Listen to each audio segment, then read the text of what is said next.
Hey guys, welcome back to my channel. My name is Lokesh Raut. I'm a final year medical student at Olympus state medical university और मैं नागपुर महाराष्ट्र से हूँ और मेरा WhatsApp number यहाँ दिया हुआ है। यदि आप कोई भी एडमिशन रिलेटेड क्वेरी है कि भैया मुझे एडमिशन लेना है, आपकी हेल्प चाहिए, मुझे कंसल्टेंसी बता दीजिए, कॉलेज कौन सा चूज करूँ, इट्स फुल फ्री मेरी तरफ से। I will not charge a single rupee from you. मेरा व्हाट्सअप नंबर दिया है, अभी के अभी मुझे मैसेज करिए, अपना फीस स्ट्रक्चर लीजिए, कंसल्टेंसी चाहिए तो वो सब जो भी आपको हेल्प चाहिए मुझे मैसेज करिए। रैंडम किसी एजेंट पर ट्रस्ट करने से अच्छा you can talk to me. बाद में आपको मेरी सुननी है ना सुननी आपकी इच्छा, बट एटलीस्ट आप मुझसे एक बार अपना सेशन लीजिए।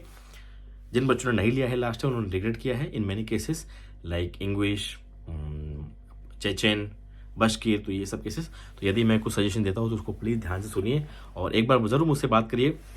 व्हाट्सअप नंबर दिया हुआ है, आपको कुछ नहीं करना है ना, I am not even charging a single rupee.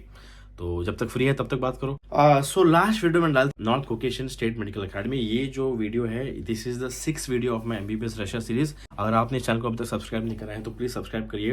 अब भैया ने 650 वीडियो बनाई है, उसमें से कौन सी देखूँ, तो आप बस एमबीबीएस रशिया सीरीज के वीडियो 1, 2, 3, 4 या जो भी मैं बना रहा हूँ this is the 6th video, आप बस उसको फॉलो करते चलिए। आपको admission process, NEET criteria, eligibility criteria, कौन से मार्क्स, कौन सा मार्कशीट, कौन सा कॉलेज, क्या नहीं, एवरीथिंग इन्फॉर्मेशन मैं आपको दूंगा। तो this is the 6th video और फर्स्ट वीडियो जो मैंने बनाई वो एडमिशन प्रोसेस बनाई है। सेकंड वीडियो मैंने बनाई है कि नीट या एलिजिबिलिटी क्राइटेरिया क्या, कितने मार्क्स पूछिए। थर्ड वीडियो मैंने बनाई है कि नीट का जो सर्टिफिकेट इनका रिजल्ट है वो कब तक वैलिड होता है। फोर्थ वीडियो मैंने बनाया कि क्या आपको कोई एंट्रेंस एग्जाम पास करवा सकता है, क्योंकि आपको गारंटी देखता है। फिफ्थ वीडियो मैंने बनाई है north Caucasian state medical academy पे और 6th वीडियो आज मैं बना रहा हूँ कि 6 साल आप एमबीबीएस तो कर लोगे, बट इसके बाद प्रोसेस क्या होता है, इसके बाद चीज़ें क्या होती है। तो बहुत लोग को डाउट है, आपने बहुत लोग को एफएमजी के बारे में पता होगा, बहुत लोग को नेक्स्ट के बारे में पता होगा, बट बहुत लोग को कन्फ्यूजन है। कोई भी मुझे बोलता है कि भैया मुझे दोनों एग्जाम देने के, तो आपको दोनों एग्जाम नहीं देनी है। ऑब्वियसली इसमें कोई सेंस नहीं बनता। अभी राइट नाउ आज की डेट में अभी तक नेक्स्ट इंप्लीमेंट नहीं हुआ है, तो अभी 6 साल तो आप एमबीबीएस में एडमिशन ले लेते हो, जैसे आपने ले लिया। इसके बाद क्या होता है, इसके बाद आप इंडिया जाके आज के डेट के अनुसार मैं मेरा प्रोसेस बताता हूँ। अभी मेरा नाउ इट्स जनवरी, ठीक है, अभी जनवरी चल रहा है। मैं जून में I graduate, July I go to India and India में एफएमजी की कोचिंग के लिए बहुत सारे इंस्टीट्यूट्स है, प्राइवेट है, सॉरी ऑफलाइन है, ऑनलाइन है, बहुत सारे इंस्टीट्यूट्स हैं। आप या तो उसका ऑनलाइन कोर्स लगते हैं तो ऑफलाइन कोर्स ले सकते हैं। तो इसके बाद क्या होता है ना, तो जनरली 10 जुलाई से, 15 जुलाई से, 20 जुलाई से इसकी बैचेस शुरू होती है। तो जैसे मैंने बोला कि आप ऑनलाइन कोर्स ले सकते हैं तो ऑफलाइन, ये जो कोर्स है ये आपको एफएमजी के लिए प्रिपेयर करवाता है इन 6 मंथ्स। जुलाई, अगस्त, सितंबर, अक्टूबर, नवंबर, दिसंबर, ये इन महीनों में आप अपने एफएमजी एग्जाम के लिए प्रिपेयर करते हो और दिसंबर के एंड में या जनवरी के फर्स्ट वीक में आपका एफएमजी का एग्जाम होता है। एफएमजीई क्या है? FMGE is a foreign medical graduate exam. ये एक एग्जाम है जो सिर्फ फॉरेन से लोगों ने करा हुआ जो एमबीबीएस है उनके लिए है। ये एग्ज़ाम यदि आप पास करते हैं तो आप इंटर्नशिप में आप अप्लाई कर सकते हैं। 1 साल की इंटर्नशिप करके आपको प्लेन एमबीबीएस का लाइसेंस मिलेगा, आपको अपना रजिस्ट्रेशन नंबर मिलेगा और आप इंडिया में एक रजिस्टर्ड एमबीबीएस डॉक्टर हो जाएंगे, ठीक है। तो 15 जुलाई से मान लो मैंने कोई सब्सक्रिप्शन लिया या कोई मैंने क्लासेस ज्वाइन की, तो मैं दिसंबर तक उसके लिए पेपर करूंगा। जनवरी में मेरा पेपर होगा। मैंने जैसे ही पेपर दे दिया मान लो, वो अब इस पेपर के बारे में बताता हूँ। तो पेपर होता है 300 मार्क्स, 150 मार्क्स के 2 पेपर होते हैं। जैसे इस साल का जो एग्ज़ाम था वो 12 जनवरी को था, तो 12 जनवरी का एग्ज़ाम था। तो एक सुबह का पेपर होता है और एक आफ्टर लंच का पेपर होता है। जो सुबह का पेपर होता है वो 150 मार्क्स का होता है और जो लंच के बाद का पेपर होता है वो भी 150 मार्क्स का होता है। तो अभी पेपर हो गया तो ये 300 मार्क्स का पेपर था, 150। अभी इसका जो रिजल्ट है वो मान लो कि it will come in Feb. तो फेब में इसका जो रिजल्ट आएगा, आपको दोनों पेपर मिला के 300 में से कम 150 नंबर चाहिए। आपने यदि 150 मार्क्स लाए या 150 से ऊपर लाया तो ही आप इस एफएमजी एग्जाम को पास माने जाते हो। जैसे ही आपने 150 या 150 के ऊपर मार्क्स ला लिए, फिर मार्च में आप इसका जो अपना जो नीट का रिजल्ट है वो कलेक्ट करने आप दिल्ली एनएमसी ऑफिस जाते हो। वहाँ से आपको आपका रिजल्ट मिलता है, ठीक है, जो भी आपने डॉक्यूमेंट सबमिट किए थे वो मिलता है। इसके बाद में आप अपने अपने स्टेट मेडिकल काउंसिल में इंटर्नशिप के लिए अप्लाई करते हो। आपको पता चल जाता है कि जैसे मैं महाराष्ट्र हूँ तो मेरे को पता चला कि महाराष्ट्र ने इंटर्नशिप के लिए they have announce the face. तो मान लो कि मैंने मार्च में रिजल्ट कलेक्ट कर लिया और अप्रैल या मई में महाराष्ट्र बॉडी ने बोला कि हम लोग अभी इंटर्नशिप के लिए we are giving the allotment, we are allotment अभी शुरू हो चुके हैं। तो मैं अपने अपने स्टेट मेडिकल काउंसिल में या जो मेरे यहाँ जो भी स्टेट मेडिकल काउंसिल ऑफिस होगा, मैं वहाँ अपना FMG का रिजल्ट लेके जाऊँगा, वहाँ बोलूँगा कि मुझे इंटर्नशिप करना है, ऐसा ऐसा है।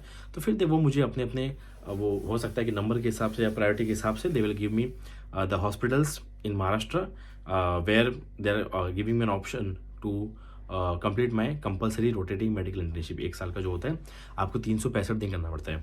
तो मैं मई में मान लो उन्होंने खोल दिया, तो मई में मेरी हो गया सब, मेरे को अलॉट हो गया। मान लो मेरे को GMC नागपुर मिल गया, ठीक है, GMC नागपुर मेरे को मिला, या हो सकता है वर्धा का कॉलेज मिले, ठीक है, MGIMS मुझे वर्धा मिले, हो सकता है। तो मान लो कि मई हो गया, तो जून 1 से उन्होंने बोला कि जून 1 से लोकेश आपकी ज्वाइनिंग है। तो 1 जून से लेकर 1 जून 2025 से लेकर मैं मतलब 26 मान लो, क्योंकि 25 के दिसंबर में ख़त्म हो जाएगा, जनवरी 2026 में एग्ज़ाम दूंगा, जनवरी 1 2026, ठीक है, आपको समझ गया। अभी मैं कहाँ हूँ, अब मैं 6th ईयर में हूँ। मैं जून में पास करूँगा, जुलाई से दिसंबर पढ़ूंगा, जनवरी मेरा पेपर होगा, मार्च में फरवरी में रिजल्ट आएगा, मार्च में रिजल्ट कलेक्ट करूँगा, 2026 की बात चल रही है। फिर मार्च में रिजल्ट मेरा आते ही मैं जैसे मेरे को अप्लाई हो जाएगा वैसे जैसे मेरे को कॉलेज मिल जाएगा इंटर्नशिप के लिए। फिर मान लो जून 1 2026 से मेरी इंटर्नशिप शुरू है, तो जून 1 2027 तक मेरी इंटर्नशिप होती है।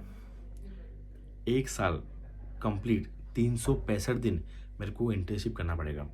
जैसे ही मैं जून 1 2027 को पहुंच गया, मेरा इंटर्नशिप खत्म हो गया, इसके बाद मुझे अपना इंटर्नशिप कंप्लीट का सर्टिफिकेट मिलता है, NOC मिलता है, एंड देन फिर मैं इसमें मुझे फिर उसके बाद लाइसेंस का प्रोसेस होता है, जिसमें मेरे को लाइसेंस मिलता है, मैं एकदम प्लेन MBBS डॉक्टर हो चुका हूँ। फिर उसके बाद आप रजिस्टर होते हो अपने अपने स्टेट मेडिकल काउंसिल में, आपको रजिस्ट्रेशन नंबर मिलता है, हर आदमी का, हर डॉक्टर का एक रजिस्ट्रेशन नंबर होता है, ठीक है।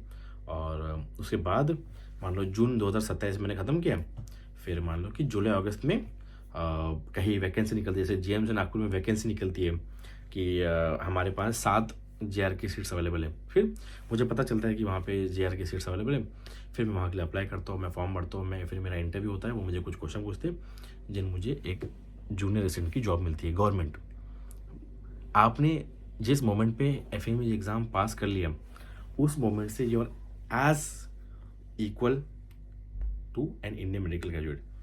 आप FMG हो ना, द मोमेंट आपने FMG एग्ज़ाम पास करा ना, आप इसके बराबर, बस उसके बाद आपका इंटर्नशिप हो चुका।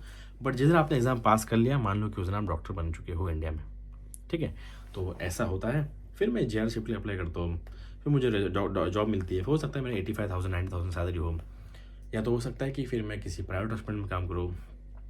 उसके बाद में मान लो कि मैंने 2-3 महीने जॉब किया, फिर मुझे लगा कि मैंने नीट PG के लिए प्रिपेयर करना चाहिए। फिर उसमें से कोई फिर नीट PG के लिए प्रिपेयर करता है, नीट PG का एग्ज़ाम देता है।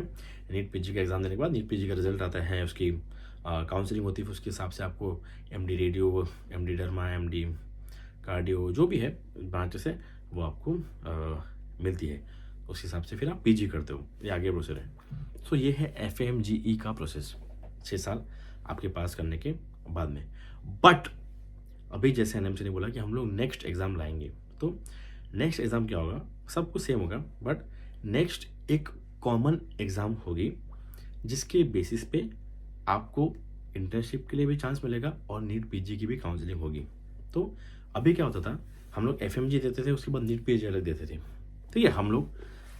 बट नेक्स्ट के आते ही इंडियन मेडिकल ग्रेजुएट जो भारत से कर रहा है और जो रशिया से कर रहा है, ठीक है, अब भारत से जो करता है उसका होता है 4.5 साल का MBBS, ठीक है, और जो अब्रॉड से करता है उसका होता है 6 साल का।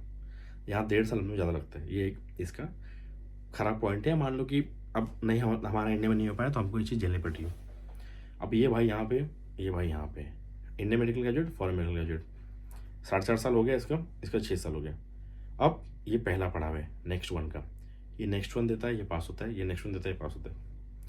फिर ये भी 1 साल इंटर्नशिप करेगा, ये भी 1 साल इंटर्नशिप करेगा, फिर ये नेक्स्ट 2 देगा, ये भी नेक्स्ट 2 देगा। नेक्स्ट 2 क्या है, प्रैक्टिकल एग्जाम है, आपने इंटर्नशिप में क्या सीखा उसके लिए नेक्स्ट 2 एक प्रैक्टिकल एग्जाम है। नेक्स्ट 2 हो गया, आप नेक्स्ट 2 दोनों पास कर लिया, आप दोनों को प्लेन MBBS का लाइसेंस मिलेगा, ठीक है। उसके बाद में आपको प्लेन में लाइसेंस मिल गया, उसके बाद में होगी नीट PG की काउंसलिंग, बट एग्जाम नहीं होगी, नीट PG की काउंसलिंग होगी नेक्स्ट 1 वाले मार्क्स से। नेक्स्ट 1 में जो आपने स्कोर किया था उस मार्क्स के हिसाब से आपकी नीट PG की काउंसलिंग होगी। इजी, दोनों यहाँ है। नेक्स्ट वन पास, इंटर्नशिप दोनों दिया।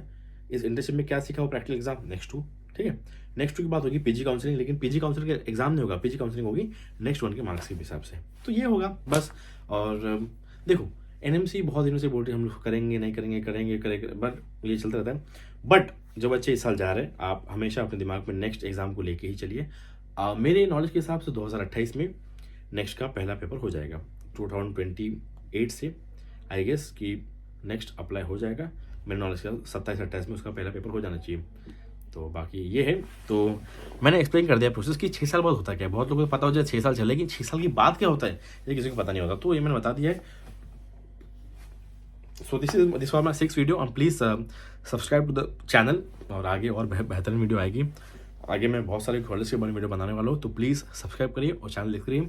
किसी को रशिया में एडमिशन लेना है, मेरी हेल्प चाहिए, किसी रैंडम लोकल फ्रॉड एजेंट को आप ट्रस्ट करने से बेहतर यू कैन ट्रस्ट मी। मुझ पर भरोसा नहीं, उसके बाद में आप अपना you can follow your choice, you can take your choice, you can agree to your choice. But एक बार मुझसे ज़रूर बात करिएगा, ताकि बाद में ऐसा लगे कि यार भैया से बात करें तो आज यहाँ ना होता। ठीक है, चलिए बहुत बहुत धन्यवाद और शुभ रात्रि।